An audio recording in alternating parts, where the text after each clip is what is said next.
اللهم صل على سيدنا محمد وعلى آل سيدنا محمد. أعوذ بالله من الشيطان الرجيم. بسم الله الرحمن الرحيم. الحمد لله رب العالمين، والصلاة والسلام على سيد المرسلين وعلى آله وصحبه أجمعين. رب اشرح لي صدري ويسر لي أمري واحلل عقدة من لساني يفقه قولي. سبحانك لا علم لنا إلا ما علمتنا إنك أنت العليم الحكيم. ولا حول ولا قوة إلا بالله العلي العظيم.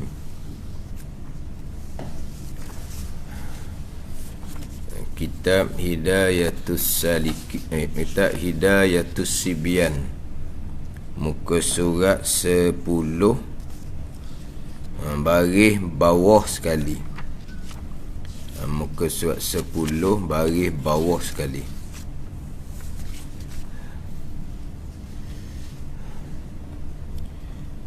Qala al-muallifu rahimahullahu ta'ala wa nafa'ana bi'ulumihi amin.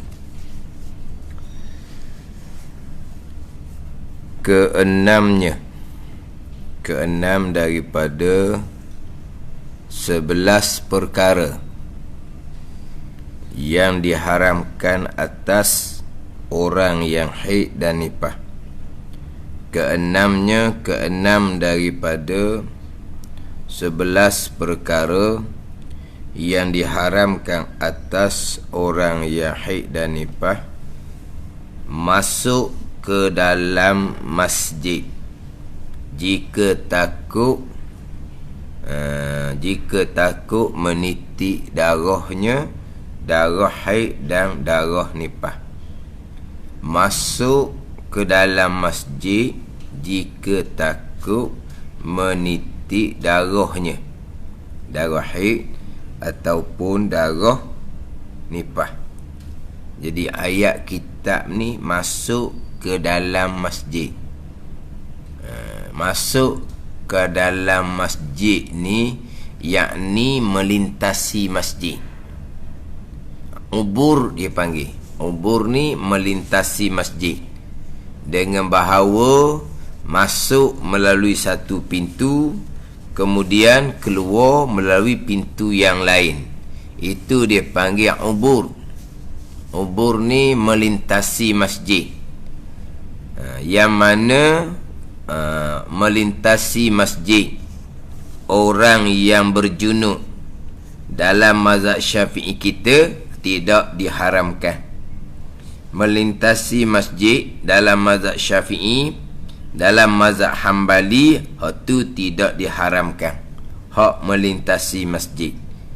Adapun orang haid dan nifas ni masuk ke dalam masjid, yakni lalu lah, kalau kita kata lalu dalam masjid, haramnya jika takut menitik darahnya. Bukan masuk masjid. Kalau masuk masjid, kita faham dengan ayat kitab ni semata-mata. Masuk masjid buat apa orang haid dan nifas? Dia kalau masuk masjid orang haid dan nifas, walaupun dia tidak takut menitik darah haid dan nifas, sebab dia pakai model itu model yang baru, dia masuk. Walaupun kata masuk tu kerana nak ambil satu barang, kemudian keluar melalui pintu yang sama, hukumnya tetap haram. Di sini masuk masjid dengan makna melintasi masjid, lalu di dalam masjid dengan bahawa masuk, melintasi masjid, masuk kok pintu sebelah, kemudian keluar kok pintu sebelah. Ni hak mazhab Syafi'i, mazhab Hambali dibenarkan. Tetapi kalau mazhab Hanafi Maliki, lalu dalam masjid orang haid nifas ke, orang berjunuk ke, haram semata-mata. Tu mazhab Hanafi dengan Maliki. Bukan berhenti ni, lalu masuk pintu kanan, keluar pintu kiri, ubur, lalu mazhab Hanafi Maliki tetap diharamkan. Tetap diharamkan.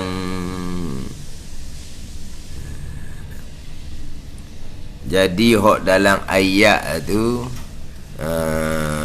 wala junuban illa abiri sabilin. Wala junuban illa abiri sabilin, melainkan orang yang lalu jalan. Lalu jalan ni kalau mazhab Syafi'i kita lalulah lintas masjid. Tapi kalau mazhab Hanafi Maliki, lalu tu makna orang musafir. Orang musafir dia kata. Bukan orang yang melintasi masjid. Bukan orang yang melintasi masjid. Tapi mazhab Syafi'i Hambali, orang yang melintasi masjid boleh ni boleh melintasi masjid. Kalaulah orang berjunuk, bolehlah. Orang haid dan nifas boleh jika tidak takut menitik darahnya. Dia ada qaid pula di situnya. Jadi di sini perkara yang keenam yang diharamkan atas orang haid dan nifas masuk ke dalam masjid ni, lalu dalam masjid haram jika takut menitik darahnya. Kalau tidak takut menitik darah, dia tak takut menitik darah, dia melintasi masjid, hukumnya adalah makruh. Hukumnya adalah makruh.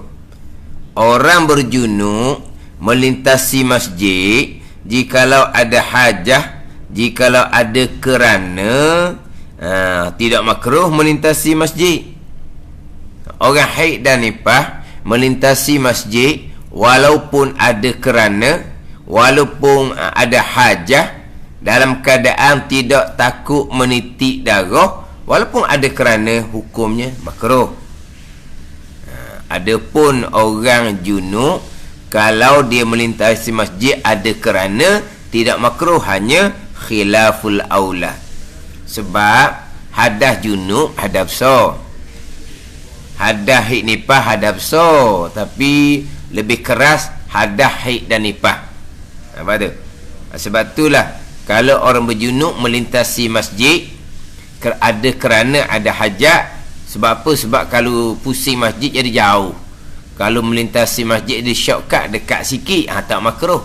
Khilaful aula ni kurang elok lah. Kalau boleh elok kan. Orang haid dan nifas ni, jika tidak ditakuti menitik darah, boleh melintasi masjid juga dalam keadaan ada kerana, tapi hukumnya adalah makruh. Orang berjunub melintasi masjid ada hajah, ada kerana, khilaful aula. Orang berjunub melintasi masjid dalam keadaan tidak takut menitik darah, hukumnya adalah makruh. Haram ni jika takut menitik darahnya. Takut menitik darah ni kalau setakat tawahum je. Tawahum ni tak apa nak sedap dah ni. Tak apa nak sedap dah. Makna kemungkinan ni kau nak sedap dah ni. Sebab apa? Sebab hifazah yang kita panggil modeh itu hok pakai lama dah. Contoh kebimbangan, walaupun kebimbangan tu tahap tawahum sahaja. Maknanya kalau kita kata kemungkinan menitik darah tu haram dia melintasi, walaupun hanya takut tu tahap tawahum, kemungkinan sahaja pun haram. Kebetulan dia melintasi tadi ni tidak bertitik-titik pun tu tetap haram juga dia melintasi tu. Haram melintasi kerana takut menitik darah haid dan nifas. Jadi melintasi tu hukum haram, walaupun sampai masa melintasi tak bertitik sekalipun tetap haram dah. Melintasi tu haram sebab dibimbangi mengotori masjid. Kerana dibimbangi mengotori masjid. Hak takut menitik ni, Kalau pasti menitik sama telah lah. Hak takut menitik darah haid dan nifas jikalau melintasi masjid. Kita cerita di sini berkaitan dengan takut menitik darah haid dan nifas. Takut menitik darah haid dan nifas. Dia kiaslah sama juga dengan kita ni. Contohlah, ini orang haid dan nifas. Kalau orang tu bukan haid bukan nifas, dia istihadah. Orang istihadah boleh duduk dalam masjid. Orang istihadah boleh duduk dalam masjid, bukan melintasi masjid, duduk pun boleh. Orang istihadah, orang hak wajib semayang puasa itulah. Orang istihadah ni dikira hadas kecil. Haid nifas hadas besar. Darah istihadah dipanggil hadas kecil. Darah istihadah sentiasa keluar dipanggil daimu hadasin, orang yang berkekalan hadas. Jadi perempuan istihadah ni dia boleh duduk dalam masjid. Tetapi kalau dibimbangi darah istihadah dia tu mengotori masjid, bukan kata berhenti, melintasi pun haram. Pada ni melintasi pun haram. Itu cerita bab darah istihadah. Sama juga dengan kalau di kita ni ada luka. Di kita ni ada luka. Contohnya bekas pacak, contoh. Jadi kita ikat dah bekas pacak tu, tapi kita ikat tu dak kemah. Takut kitanya nanti kan masuk masjid, darah pacak tu bertitik dalam masjid ni, haram masuk masjid. Pada ni haram masuk masjid kalau dia takut darah pacak hok diikat lebih kurang tu. Tapi kalau diikat kemah molek dah, adat kata gak selamatlah masjid daripada kena darah tu. Hak tu duduklah dalam masjidnya, mungkin nak semayang. Ini nak semayang ni kan, maknanya kalau nak masuk masjid nak semayang, dia tu ada darah ni hak pacak gigi tu kena amati molek lah, jangan lebih kurang. Memanglah nisbah sembahyang kita, darah pacak tu kalaulah kita dak ikat dak apa pun, akhirnya di betih kita tu berjeruk darah pacak. Kain pelekat kita pun berjeruk kain pelekat. Siapa ke di sejadah kena kain pelekat, semayang memang sah. Itu bak lain tu. Kita bukan duduk di masjid, kita main di rumah kita sendiri. Kotor sejadah rumah kita basuh lah. Dia berkaitan dengan darah ni. Darah kita sendiri, darah pacak tu, kita panggil darah pacak, bukan darah pacak, darah hak pacak gigi. Adapun kalau kita panggil darah nyamuk, darah yang keluar daripada tubuh nyamuk. Darah pacak bukan darah yang keluar daripada tubuh pacak. Pacak jatuh dah kenyang, dia jatuh lah. Kan pacak kan dia isap darah, dia kenyang kan gemuk dia tu kan. Jadi gelembung lah panggil dah. Gemuk pacak tu, dia jatuh lah. Mana kita panggil darah pacak ni bukan darah dalam tubuh pacak, darah hak betih kita tu, hak bekas pacak gigi. Jadi kalau darah tu darah kita sendiri, najis bahyang, tidak membatalkan semua dengan darah tu. Sebab darah ni asal kejadian, jadi termasuk najis yang agak ringan. Maknanya kalau darah dano air kumang tu, air luka tu, kalau hak kita sendiri, banyak mana pun dimaafkan, semayang kita sah. Dimaafkan makna sah semayang, tapi najis tetap najis. Dimaafkan bukan makna tak najis ni. Dimaafkan dengan bahawa semayang kita tak batal. Maknanya kalau kata darah pacak tu penuh di betih, penuh di plekat pun, semayang kita diteruskan. Banyak mana sekalipun. Kalau bukan darah kita, macam darah nyamuk. Darah nyamuk tu bukan darah kita lah dia panggil darah ajnabi dia panggil. Ajnabi asing, bukan darah kita. Tapi nyamuk tu gigi isap darah kita juga, betul. Nyamuk tu hisap darah kita. Tapi bila masuk je dalam tubuh nyamuk, tak hukum darah kita dah, dihukum darah ajnabi, darah asing, darah nyamuk. Dimaafkan juga jikalau sedikit. Mana kita katuk nyamuk, lepas tu lekat darah di baju kita, tu darah ajnabi tu, sedikit dimaafkan. Ada ni, sedikit dimaafkan. Tapi najis ke tak? Najis, pastilah najis. Tapi dimaafkan, semayangnya tak batal. Kalau tengah sembahyang, teruskan sembahyang. Kalau belum sembahyang, sebab kita katuk nyamuk lekat darah di baju kita ni sebelum sembahyang, kita nak sembahyang, okey je, dimaafkan. Tapi seeloknya basuhlah dulu. Kita nak menghadap Allah Ta'ala. Maaf dah maaf pun, darah tu tetap najis. Kalau kotor pun kita basuh dulu walaupun tak najis, sebab kita nak menghadap Allah Subhanahu Wa Ta'ala. Kotor, kita disunatkan basuh dulu kotor tu walaupun tak najis. Ni najis, cuma dimaafkan. Seeloknya basuhlah dulu, disunatkan kita basuh dulu. Ada ni.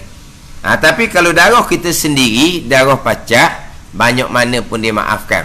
Cuma kalau darah kita sendiri, jangan hok keluar daripada hidung. Dia panggil keluar daripada rongga. Mana darah sendiri keluar daripada rongga? Darah hidung, darah istihadah. Itu darah sendiri tu. Tapi oleh kerana keluar daripada rongga, keluar ke hidung, keluar ke faras, darah istihadah, najis, dimaafkan jikalau sedikit. Ini tak sama dengan darah pacak tadi tu. Sebab darah pacak bukan keluar daripada rongga. Kalau darah hidung, dia keluar daripada rongga. Kita tengah semayang, dia darah hidung ni panas tau. Bukan gitu. Biasa orang berdarah hidung ni kerana panas, bukan? Ke kenapa? Panas tau. Dia bertitik, 2-3 titik baju tengah semayang, teruskan semayang.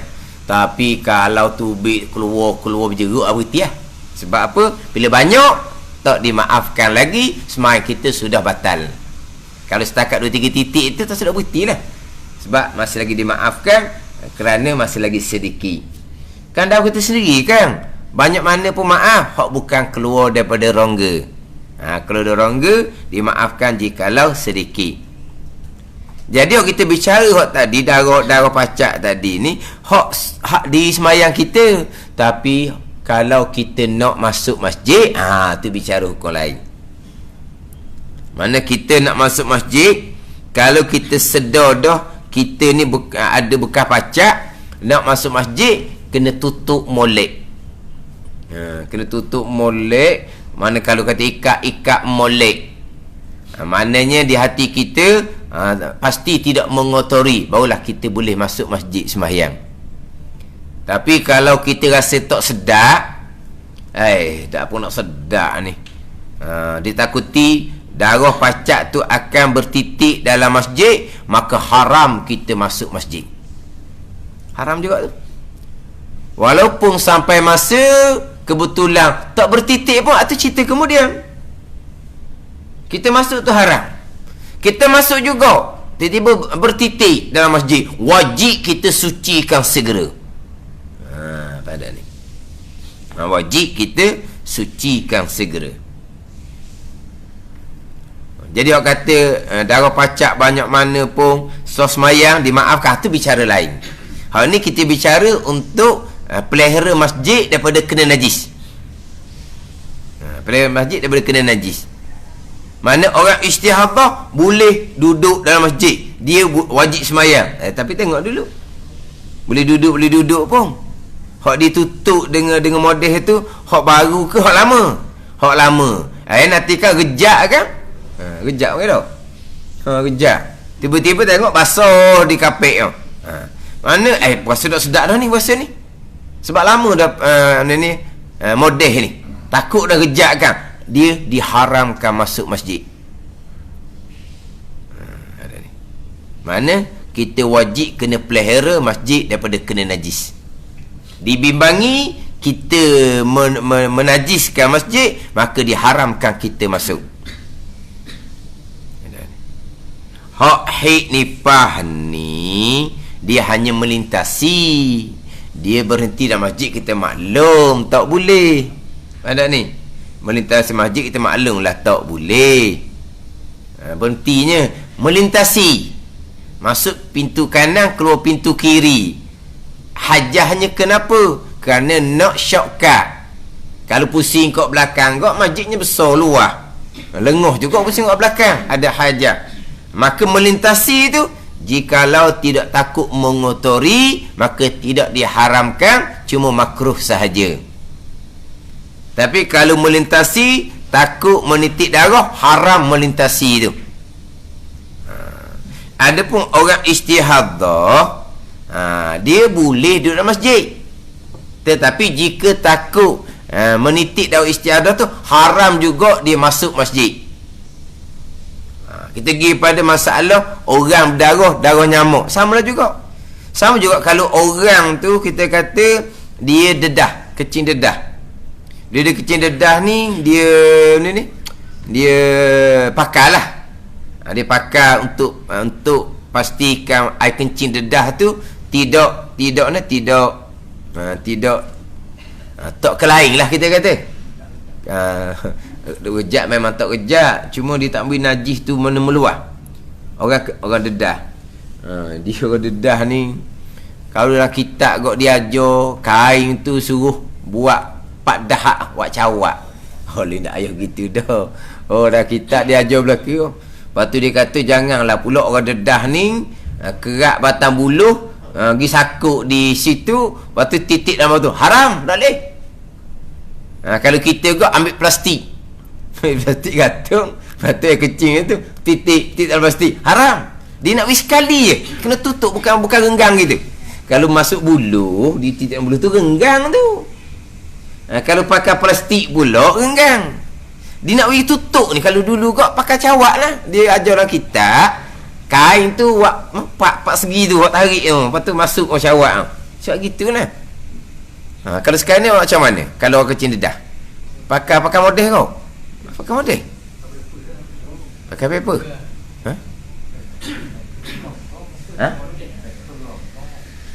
Paper gelonggong. Cari paper kau ketat. Keren ni. Dah kalau pakai model, kalau model ni kan dia nak serat darah. Darah haid apa semua kan. Darah nifas, darah istihadah. Model tu juga boleh dah nak serat air kencing.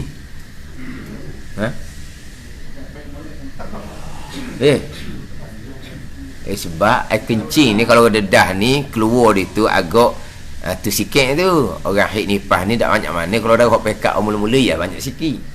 Tu wallahu laki lah macam mana pun model ke. Kalau pakai paper, dia kena paper hok ketat lah, bagi tak boleh renggang antara kemaluan tu dengan najis. Dia nak pergi sekali rapat. Jadi dia dedah. Dia dedah, dia pun pakai hok nutukkan dan nutup macam mana pun. Tapi nutup tu lama dah. Dibimbangi, ditakuti menajiskan masjid dengan air kencing tu. Haram dia masuk masjid. Haram juga dia masuk. Apa? Takut dia menajiskan masjid. Pada ni. Sebab itulah dia orang-orang yang dia lah, orang tua-tua hok kadang-kadang tak berapa ingat. Tu kena jagalah pula, kena jaga. Kalau nak masuk masjid juga dia kena tutup comel-comel. Kena pakai paper comel-comel. Dia bukan dedah. Dia bukan dedah. Tapi kadang-kadang nyanyuk, bukan nyanyuk betul. Nyanyuk betul ni tak payah semayang dah. Dia tak ada wajib apa-apa dah. Dia bukan nyanyuk tu, tapi dekat-dekat lah juga kita kata. Dia jenis keluar kencing ni tak sedar. Dia ada kawan jenis rasa nak keluar kencing, dia keluar gitu je. Pada ni tuang ni tak sedar dia akan keluar. Tu kena kira tu sebab dibimbangi menajiskan masjid. Ada bangun-bangun basah bawah, kecing tak sekarang. Itu kalau tengok di masjid Pengadaan Baru, Allah, Mana kecing betul-betul lah. Kecing orang tua banyak, bukan sikit, bukan kecing budak-budak ni. Allah penuh je. Maknanya dia, kita tengok tu okey je, tapi ingatan dia pun mana masih lagi berakal, tapi tak berapa molek dah ingatan. Dia ada penyakit dia ni, dia kecing tu tak boleh nak kontrol, keluar tu tak sera, orang kita panggil tau. Tak sera mana ni, tak rasa keluar tu. Tu kena jaga tu. Lepas tu tinggal gitu pula. Orang masjid lah pulaknya basuh najis tu.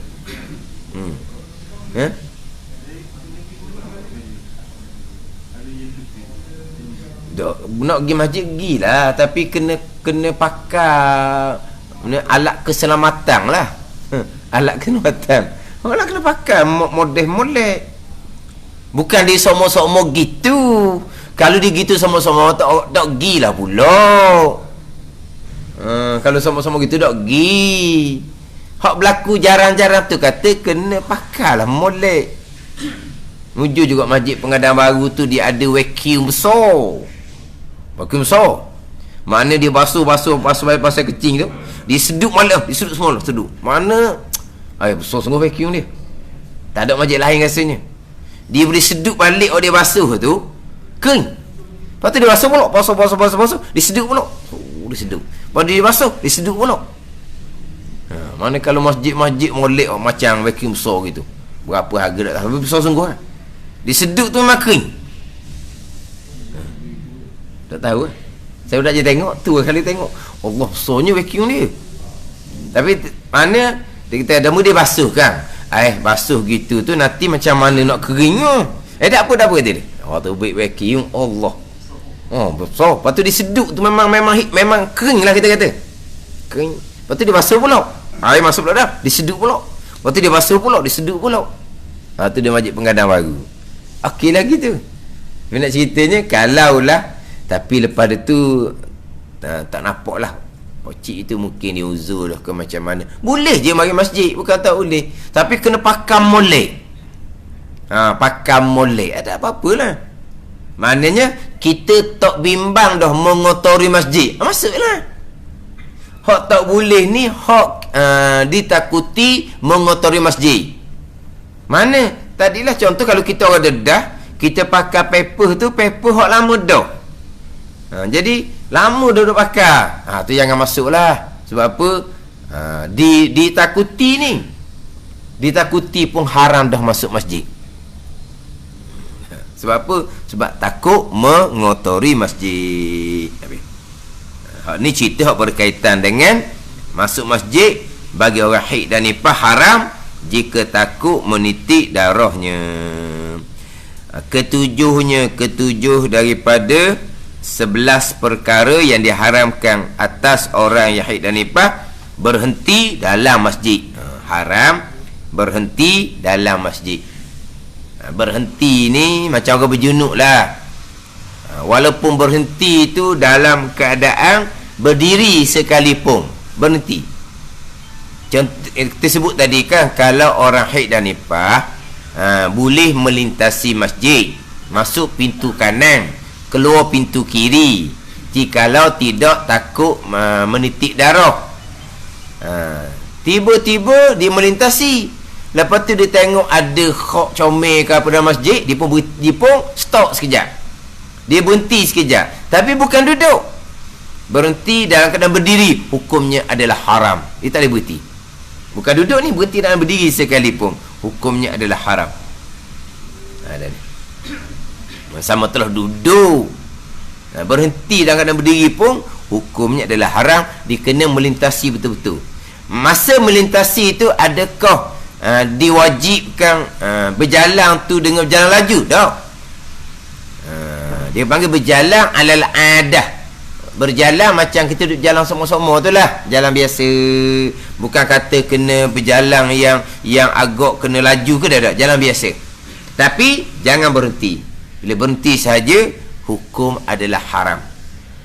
Orang haid, orang nifas, sebagaimana terdahulunya orang yang berjunub, haram berhenti dalam masjid ni walaupun sekejap.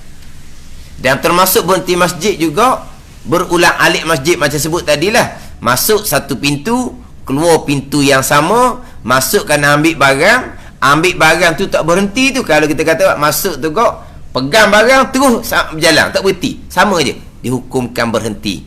Sama hukum, dipanggil berhenti tu pada hukum, walaupun dia tak berhenti, sebab dia masuk pintu yang sama, keluar pintu yang sama. Berkaitan dengan perempuan yang haid dan nifas, haram berhenti dalam masjid ni ittifaq 4 mazhab. Ittifaq 4 mazhab. Ada pandangan kata orang haid dan nifas, jikalau tidak takut mengotori masjid, dibenarkan berhenti dalam masjid. Itu adalah di kalangan ulama-ulama hadis. Itu pandangan yang dhaif.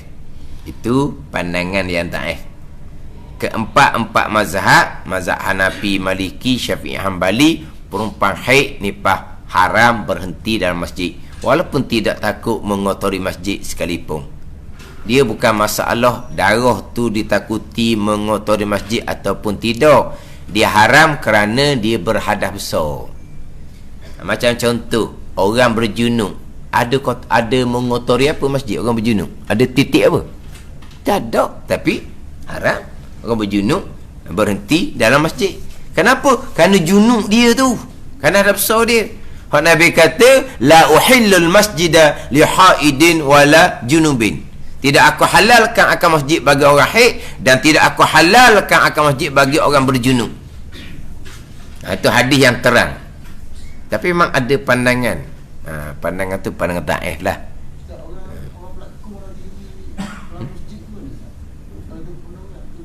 Tu bak lain tu, nak berlakon dia berlakon mana pun.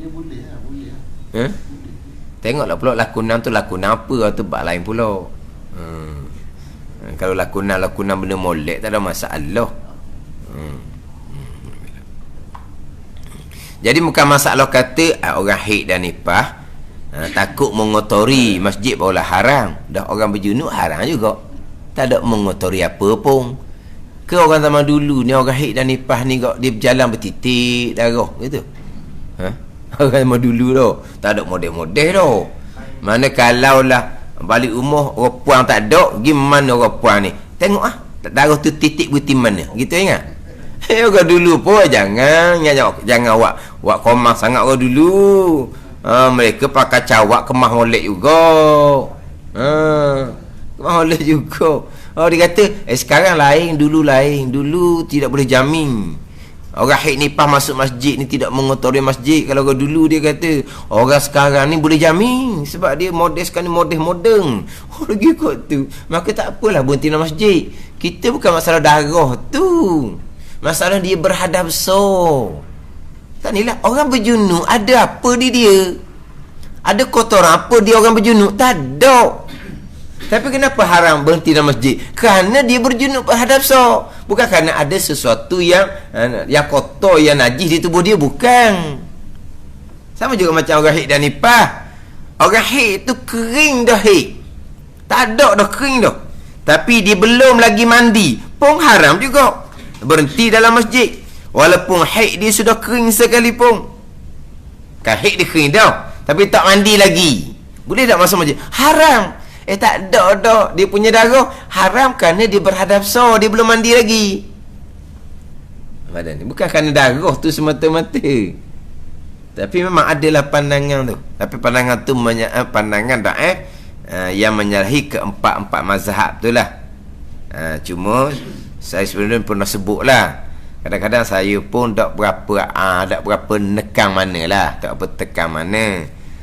Satu tempat tu saya sebenarnya sebut sebelum daripada ni, jadi namanya surau, tapi pembinaannya masjid. Tuan tanah tu wakaf sebagai masjid, pembinaan pula diniatkan sebagai masjid. Tetapi nak tulis nama masjid kena dapat kebenaran pula dari pejabat agama. Jadi ditulis nama surau, tapi sebenarnya masjid. Jadi tuan wakaf tu pun sebagai masjid tempat tu. Jadi orang tak apa tahu sebenarnya itu bangunan masjid. Apabila waktu kuliah duha pukul 9 pagi, ada kemungkinan di kalangan perempuan yang tidak menyedari bahawa bangunan surau tu sebenarnya masjid, dia akan masuk masjid tu. Tapi saya biasa tak tahu je. Tak tahu je.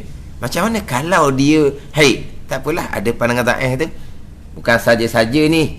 Sebab dan kadang darurah, orang nak belajar. Kemudian tu cadanglah kepada pihak surau tu, buatlah satu tambah buat tambahan di tepi. Buat tambahan di tepi tu bukan sebagai masjid. Kutip terima buat tambahan kat tepi tu. Mana itu kan masjid lah. Barulah kata naik kata tulis hak tu lah, nawaitul i'tikaf fi hazal masjidi. Tulis molek tu. Luar tulis surah nama, dalam tu nawaitul i'tikaf fi hazal masjidi. Faham? Masjid. Lepas tu barulah saya peringat, ni masjid ni. Mana-mana perempuan yang uzur duduk di sebelah tambahan tu. Tu bukan masjid. Gitu je. Sebelum tu saya pun tak apa tekan mana. Sebab orang nak belajar. Sebab hak buat masjid tu pula tak terfikir dia macam mana kalau perempuan uzur nak tumpang belajar. Sepatutnya orang buat bina masjid ni jangan jadikan kesemua pembinaan tu masjid. Jadilah kawasan utama solat sahaja masjid ke, dia punya harim serambi dia kanan kiri sayap dia tu dengan belakang, jangan jadikan sebagai masjid. Maknanya kalau perempuan uzur boleh lagi tumpang duduk di tepi-tepi tu, cuma masuk ruang utama solat je tak boleh. Barulah mana mudah kepada orang nak tumpang belajar. Kalau Terengganu kau macam masjid ladang tu lah. Masjid ladang tu kan di ruang, bukan masjid di luar tu luar. Jadi maknanya orang perempuan nak mari tumpang belajar maghrib isyak, dia mari dengan suami dia. Suami dia masuk masjid semayang, dia duduk kawasan tu dengan anak-anak. Sebab apa? Itu bukan kawasan masjid. Senang gitu. Ni sampai ke tak ada ruang langsung. Lepas tu di Kelantan, saya pernah tengok lah, ditulis benar, di sini bukan masjid. Mana apa di luar. Daripada belakang sampai ke tempat buruk luar juga luar tu, di sini bukan masjid. Mana apa? Masjid hanya di ruang utama solat. Mana orang uzur boleh duduk di situ. Dia nak buat tu biar kena tu jugalah, kena cadang. Hak mana hak ruang yang bukan masjid. Cuma kalau ruang tu bukan masjid, kena beringatlah pula kalau kita nak berjemaah di tempat yang bukan masjid. Tu kena bab lain pula tu. Dia kalau masjid sekalian, serambi-serambi tu semua masjid, kita nak berjemaah dengan imam yang berada di dalam ruang utama solat masjid, kita berada di masjid tapi di sebelah tepi, maka di situ nak tutup pintu pun tak ada masalah. Sebab dia sama-sama masjid. Tetapi kalau ruang utama saja masjid, di tepi-tepi tu bukan masjid, nak berjemaah kena pastikan pintu tu terbuka. Tu lain pula tu. Dia bab berjemaah ni kan, kalau kita belajar dalam syarat berjemaah, dia imam dengan makmum ni dia bahagi kepada 4 keadaan. Mana imam dalam masjid sama-sama makmum pun dalam masjid. Imam bukan dalam masjid, musolla surau sama-sama makmum pun bukan dalam masjid. Imam dalam masjid, makmum luar masjid. Tadi sebelah luar tu bukan masjid. Ataupun imam dalam masjid, makmum sembahyang di tanah sebab penuh dalam masjid. Dia panggil apa tu? Imam dalam masjid, makmum bukan di dalam masjid. Imam di luar masjid, makmum di dalam masjid. Tu pelik sikit lah. Jadi macam mana? Imam di luar masjid, makmum dalam masjid. Nampak masalah macam mana? Jadi orang ramai tak muat. Tapi di belakang masjid tu ada jalan raya, ada sungai. Maknanya tu imam tu kena pergi depan tu. Keluar dari masjid duduk depan. Jadi makmum dalam masjid, lain keadaan dia. Dan dia ada 4 keadaan. Saya nak ceritanya imam dalam masjid, makmum luar masjid. Dia banyak syarat dia. Kalau ada pintu, pastikan pintu tu terbuka. Kemudian kita jangan duduk di hadapan daripada pintu. Tu dia banyak bicara tu. Sebab baru ni ada satu kuliah. Jadi dia luar tu bukan masjid lah. Ni tempat parking kereta, letak motor dia, bawah tak comel. Tapi bukan masjid. Tapi dia kata kalau sembahyang raya, ramai orang dia kata, maka di luar-luar tu orang main raya kat luar tu. Tapi pastilah bukan masjid. Pada ni sebab di situ memang tempat dia letak kereta, kalau orang main ngajar, parking situ. Lepas tu belakang dia tempat motor, mana tempat ada tak comel lah. Tapi dia punya mosek dia comel, bukan biasa comel. Tapi dia letak kereta, letak motor, bukan masjid. Tapi masalah sekarang ni apabila sembahyang raya jadi penuh, jadi orang pun sembahyang luar tu, kata kena ingat baik kata. Sebab di pintu tu sebelah tengah. Pintu keluar tu sebelah tengah. Jadi tu imam belah depan. Faham tak ni? Pintu tepi masjid tengah lah, tak ada pintu depan. Makmum di tempat yang bukan masjid tak boleh duduk lebih daripada pintu ni. Tak sah berjemaah. Dia kena duduk membetuli pintu ni ataupun ke belakang baru boleh. Tapi yang nyatanya tempat kereta, tempat motor tu kesemuanya di sebelah hadapan pintu. Tu kena bicara lain pula tu. Sebab di luar tu bukan masjid. Dia berbeza kalau sama-sama masjid. Dalam masjid, luar masjid, pintu kat mana pun tak apa. Pintu belakang pun tak apa. Kalau sama-sama masjid. Tapi sekarang ni masjid tempat biasa, tempat ni bukan masjid. Tapi dia sembahyang belah hadapan, pintunya sebelah belakang, sebelah tengah lah maknanya. Maka tak sah sembahyang berjemaah seumpama tu. Tapi saya kata taklah tekan mana kata, tapi lain kali jangan buatlah seumpama tu kata. Kalau betul-betul nak pakai juga belah luar tu, dia kena masjid tu belah depan sekali kena pintu satu. Sebab pintu saja sudahlah. Tak pakai pun tak apa. Time nak sembahyang, pintu tu buka. Bukan sembahyang semua hari raya je. Bukan hari Jumaat masjid tu cukup dah kampung tu hari raya je. Ada ni. Saya jumpa satu masjid tu dia 2 tingkat. Tapi tingkat atas tu bukan masjid. Tingkat atas tu dijadikan sebagai pejabat. Dia kan pejabat tingkat atas tu. Tapi masalahnya hari Jumaat disuruh naik atas.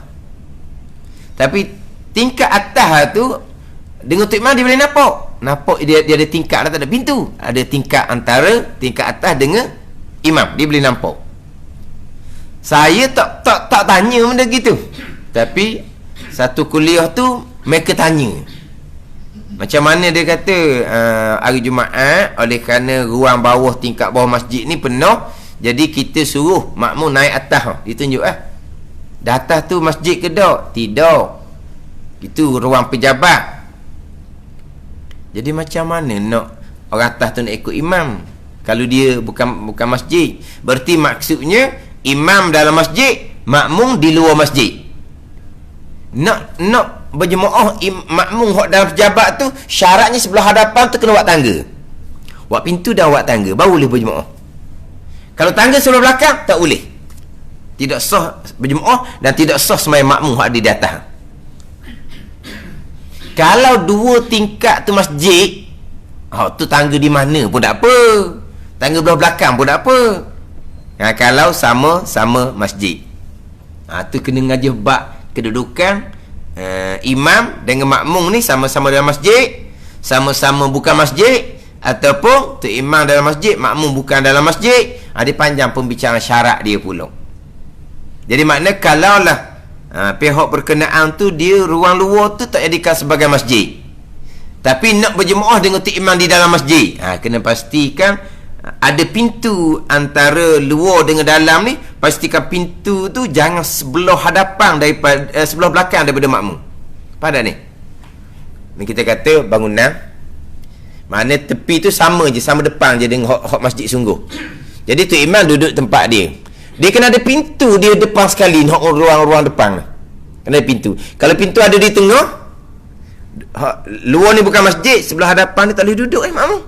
Dia kena duduk sama dengan pintu ni ataupun ke sebelah belakang. Baru boleh.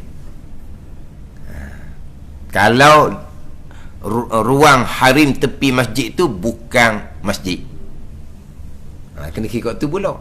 Tadi kita bicara berkaitan dengan macam mana supaya orang haid nifas ni boleh tupang duduk belajar. Mana masjid ada ruang untuk mereka, tu je. Tapi tempat kita di Terengganu ni jarang lah. Kebiasaannya masjid sekalian. Kalau di Terengganu kita seumpama tu. Hak kata ruang belakang bukan masjid tu bukan tempat kita tu. Betul ni. Dia kena ada. Sebab masalah sekarang ni orang yang jatah kuasa buat masjid itu tak ada seorang pun orang yang datang haid datang nifas. Jadi dia tak mai fikiran, kalau aku haid nak duduk mana orang ngajar. Dia tak mikir sebab hak laki belaka, hak jatah kuasa pembinaan masjid itu. Tak fikir dia ni. Tak fikir macam mana kalau orang perempuan nak menghadir kuliah dalam keadaan perempuan tadi haid dan nifas. Cuma kalau terdesak gok tadilah pandangan dhaif hak kata orang haid dan nifas boleh berhenti dalam masjid jikalau dia yakini tidak mengotori masjid. Tapi itu pandangan dhaif tu. Maknanya kalau pakar pun senyap-senyap gitu je lah. Macam saya sebut tadi itulah. Walaupun surau tu masjid dan kemungkinan ada di kalangan orang perempuan untuk haid dia tak sedar dengan ke surau, tapi kenapa tak peringat? Awak tak tahu je lah. Biar dulu. Lepas tu kita cari jalan lah macam mana supaya cari duit untuk buat tambahan tepi sebagai ruang bukan masjid untuk orang yang uzur yang tak boleh masuk dalam masjid. Dia gitu.